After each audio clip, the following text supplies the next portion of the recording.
अस्सलाम वालेकुम प्यारे बच्चों, अमली कायदा मेरी पहचान उर्दू का वक्त है। खोलिए सफ़ा नंबर 11।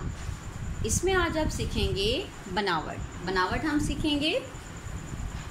सबसे पहले मैं आपको बताऊंगी कि हम बनावट सीखेंगे किसकी, अलिफ मदा की। सबसे पहले आप अलिफ मदा पे उंगली फेरिए इस तरह से सीधा और यहाँ से हल्का सा गोल, अलिफ मदा।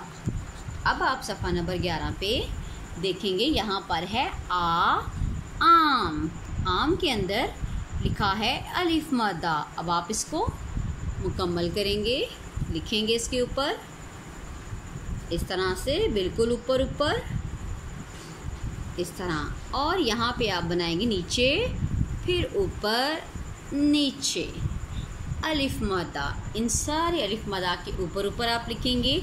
आपकी पेंसिल का लेड शार्प होना चाहिए और उसके बाद आप यहाँ पर भी खुद लिखेंगे।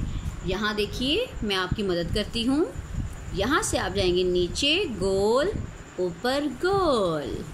उसके बाद आप सीधी लाइन लगाएंगे, अलिफ मदा।